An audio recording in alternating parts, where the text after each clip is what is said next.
You're listening to Big World Network.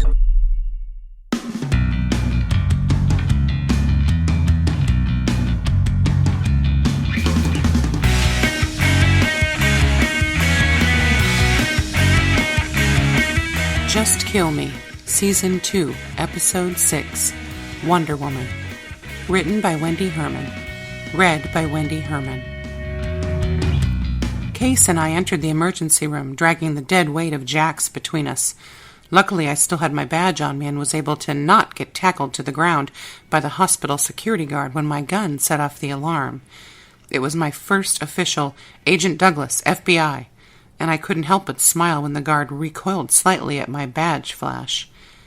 Once the boys were in the capable hands of the doctor and a gaggle of nurses, and I had convinced the skeptical male nurse that I did not require any medical attention myself, I took a few selfish minutes and went into the ladies' room. I couldn't believe what I saw in the mirror.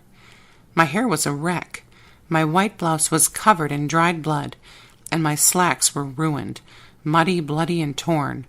It was no mystery why the nurse had assumed I was a patient, too. I looked like I'd been through hell and back. So why couldn't I stop smiling? Staring at the disaster that was my reflection, I felt myself coming down from the adrenaline spike I'd been functioning on for the last few hours. I regarded the stranger in the mirror and immediately decided that I liked her. She looked like she'd seen a thing or two. Suddenly she frowned at me. She was trying to tell me something.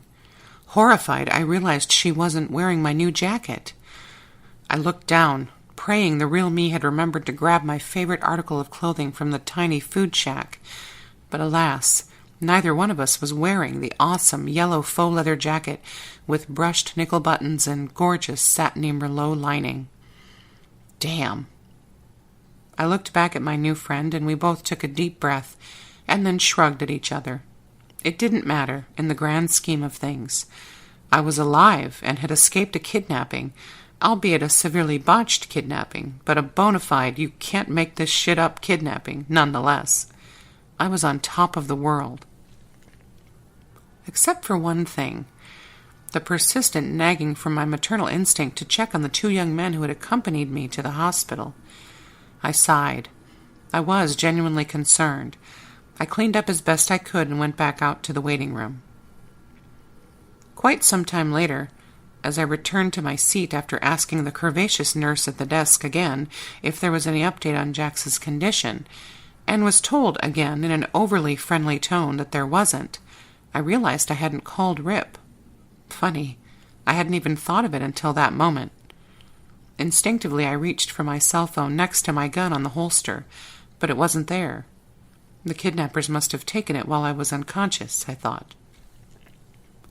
I didn't have to ask twice to borrow the sexy young male nurse's phone. He had been flirting with me since I'd brought Jax and Case in over an hour before. He couldn't have been more than 30, and I looked like I'd been in an episode of Dirty Jobs.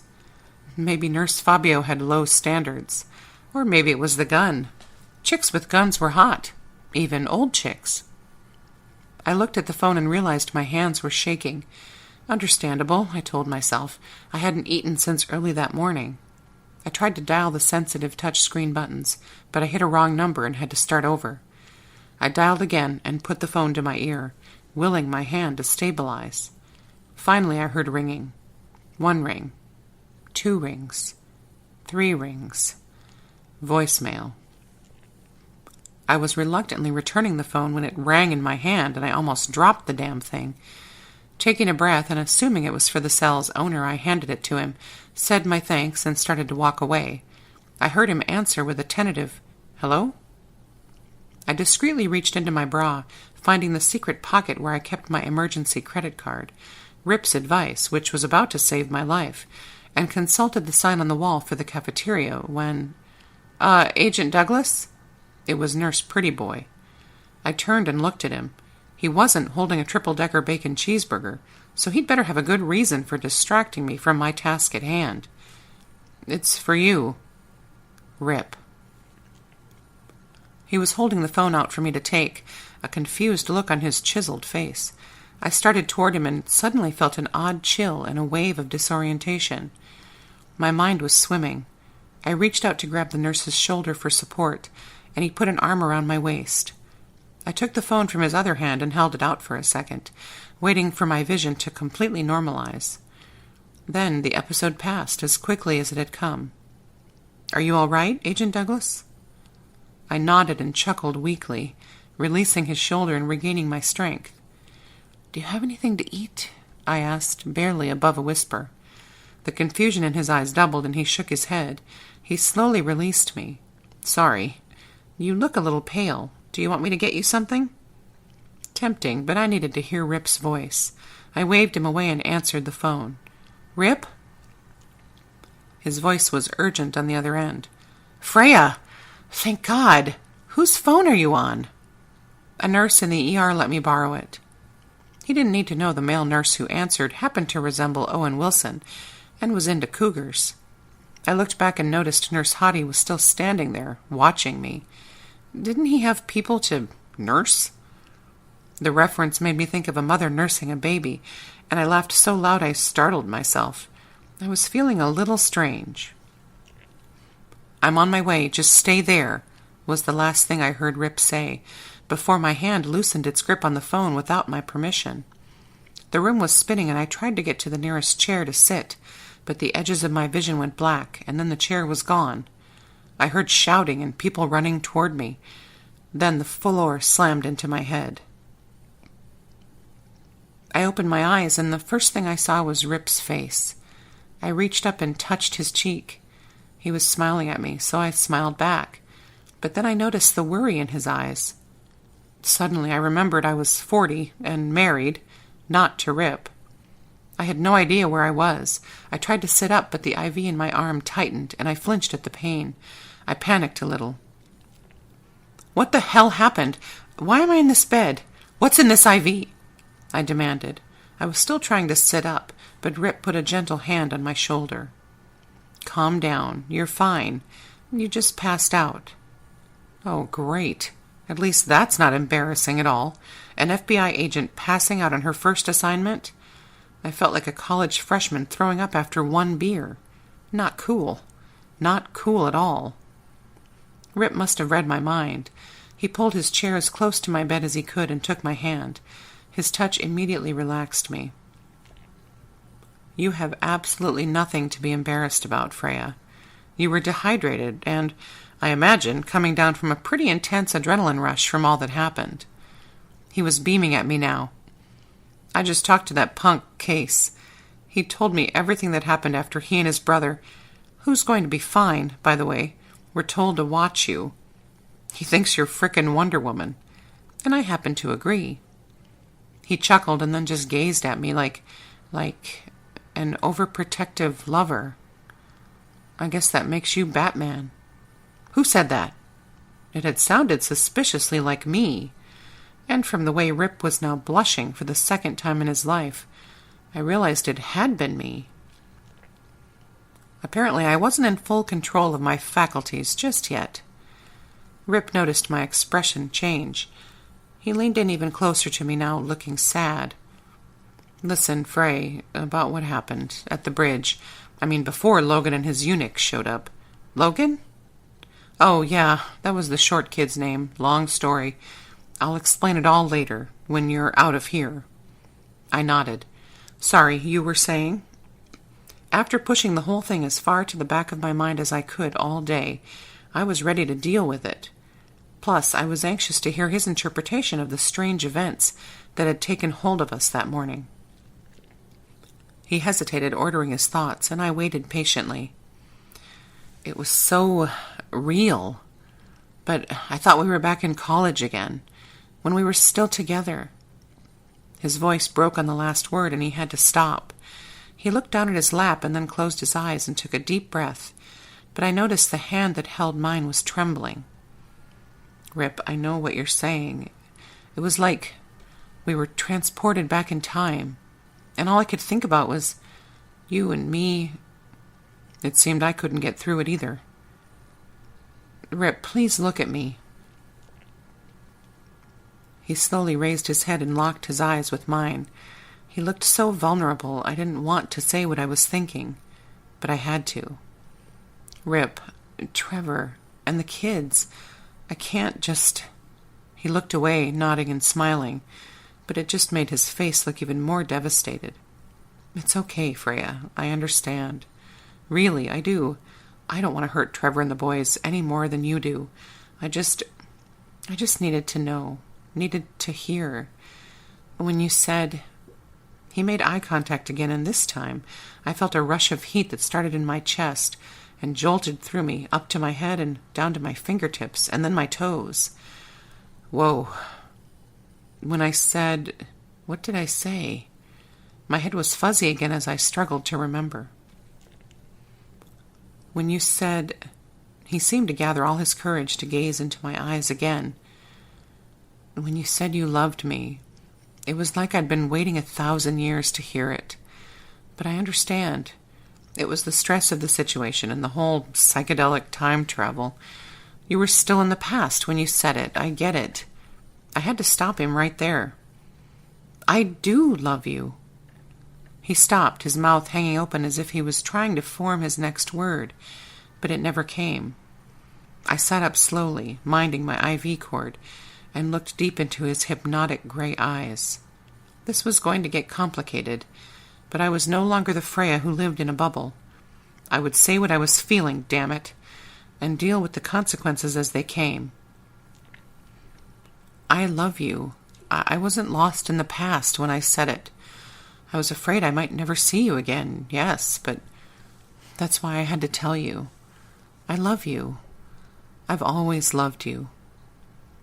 For the second time that day I had said 3 little words that should have been music to Rip's ears, but because of our unique circumstances, seemed to rip his heart in 2. I didn't know what else to say. Those smoky eyes were now boring through mine like laser beams. Freya, I have loved you with every molecule, every fiber of my existence, for over 20 years. You are the only woman I want to be with. Tears were streaming freely down my face, and I didn't try to stop them. Maybe this whole be honest with yourself thing was a mistake. I felt more miserable than ever. All I could do was try to convey everything I couldn't put into words through my eyes. He had always been eerily good at reading my eyes. He gently wiped a tear from my cheek, and the path he made with his finger tingled for a second. Then he leaned in and kissed my lips so softly it sent a shiver down my spine. He broke away, but it was painfully obvious he didn't want to. Why did we ever break up, anyway? He asked. I assumed rhetorically. I smiled tragically at him, but then I realized something. I couldn't remember why we had broken up. Suddenly my head hurt. Why did we break up? I asked. I think my brain is still a little clouded. Help me remember. I'm afraid I have partial amnesia after hitting my head. I was only half kidding. You hit your head? He was worried again. They didn't tell me you hit your head. Well, I assume that's what happened when it collided with the floor, I responded, trying to be funny, but he didn't laugh. He stood and helped me lay back down, which I didn't fight. My head was really pounding now. He was so concerned I couldn't help but be a little nervous. Did the doc say if I have a concussion or anything? I have a mongo headache. Rip looked around the room and located my chart hanging on a nail next to the door. He walked over and retrieved it, paging through until he found what he was looking for. No, it says here they checked you for a concussion, and it was negative. He continued to read silently for a moment. Is there something else? He started at my question, but then forced a smile. Just a lot of mumbo-jumbo. He put the chart back on its nail and returned to me. Do you want me to get the nurse to give you a Motrin or something? He asked. I nodded, and he turned to go, but I couldn't stand the thought of him leaving. Wait. Don't go. I'll buzz her. He turned and smiled at me. It was such a beautiful smile, with one side of his mouth just a little higher than the other, the way he always did, and his silvery gray eyes were all shiny from his unshed tears, and he looked sort of like he was glowing. There was something seriously wrong with me. The room started to sway a little, and I closed my eyes. Then I had a flash of being in a hospital years before. I was covered in blood, but I wasn't in any pain. I looked over to the bed next to mine and saw a young Rip, unconscious and also blood-soaked from head to toe. The doctor was yelling instructions at his medical team, trying to revive him. I screamed his name. Back then I called him Ty. "Are you okay?" I opened my eyes, and there he was, his glossy eyes worried, and yes, he was definitely glowing. Then it passed. The room stopped moving, and Rip stopped radiating light, mostly. "My head is really killing me," was all I said before I pushed the call button and asked sweetly for an ibuprofen, watching Rip the whole time as if he might disappear in a poof of smoke or something. He smiled mischievously at me. "So, Batman and Wonder Woman?" "Yeah, I always thought they made a better couple. Superman's a little too perfect for her, don't you think?"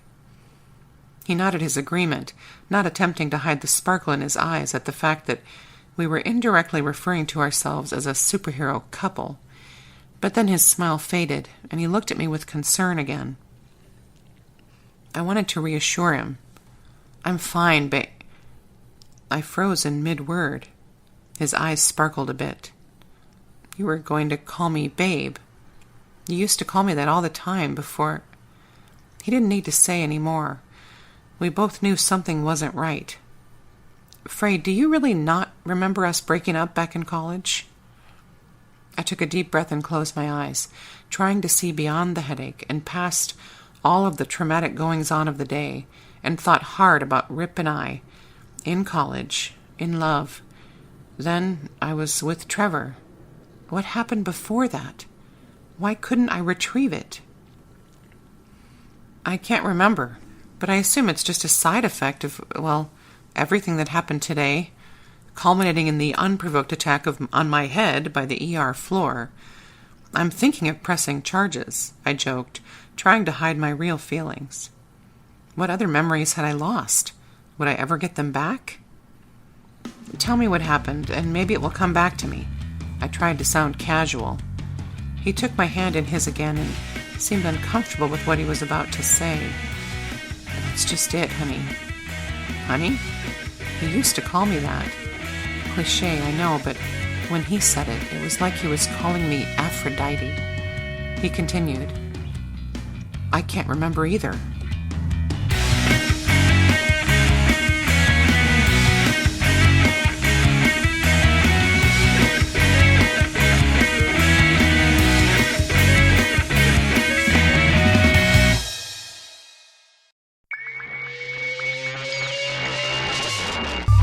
You're listening to Big World Network.